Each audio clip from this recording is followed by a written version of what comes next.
High বন্ধুরা, আজকে আমরা সাম্প্রতিক সময়ের কিছু গুরুত্বপূর্ণ এমসিকিউ নিয়ে আলোচনা করব।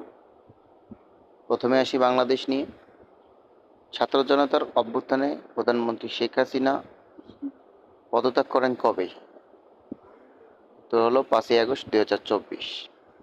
8ই আগস্ট 2024 অন্তর্বর্তীকালীন সরকারের প্রধান উপদেষ্টা হিসেবে দায়িত্ব গ্রহণ করেন কে? ডক্টর মোহাম্মদ ইউনূস। বর্তমান দেশে নদীবন্দর কতটি? 50টি।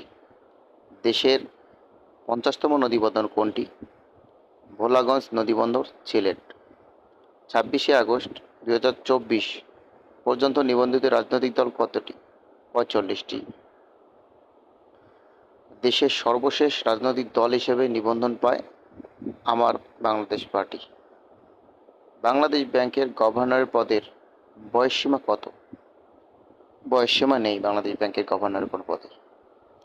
সংস্থা প্রতিষ্ঠানের প্রধান। বাংলাদেশ ব্যাংকের বর্তমান গভর্নর কে? আহসান এইচ মনসুর। দেশের 25তম প্রধান বিচারপতি কে? বিচারপতি সৈয়দ রেফাত আহমেদ।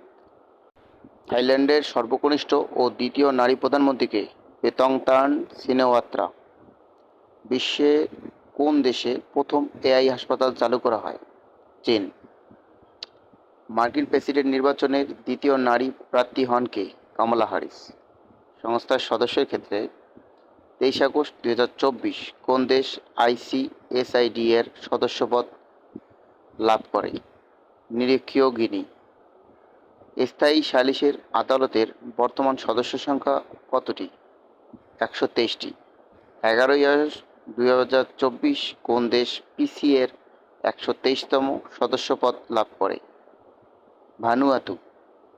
রিপোর্ট সমীক্ষা অনুসারে লয়ার্ডস লিস্টের 2024 সালের কন্টেনার হ্যান্ডেলিং বৈশ্বিক তালিকা ব্যস্ততম বন্দর কোনটি? সাংহাই বন্দর, চীন।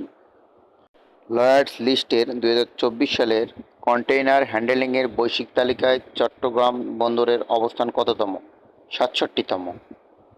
বিশ্ব বাণিজ্যিক পরিসংখ্যান 2023-এর অংশে তৈরি পোশাক রপ্তানিতে শীর্ষ দেশ কোনটি? চীন। একক দেশ হিসেবে বিশ্বের তৈরি পোশাক রপ্তানিতে বাংলাদেশের অবস্থান কততম? দ্বিতীয়। একক দেশ হিসেবে বিশ্বের তৈরি পোশাক আমদানিতে শীর্ষ দেশ কোনটি? যুক্তরাষ্ট্র। একক দেশ হিসেবে বস্ত্র রপ্তানিতে শীর্ষ দেশ কোনটি? চীন। একক দেশ হিসেবে বিশ্বে বস্ত্র আমদানিতে শীর্ষ দেশ কোনটি? যুক্তরাষ্ট্র।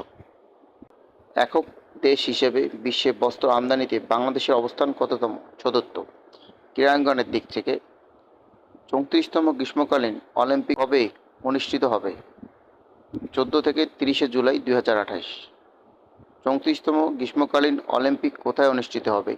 লস অ্যাঞ্জেলেস, যুক্তরাষ্ট্র।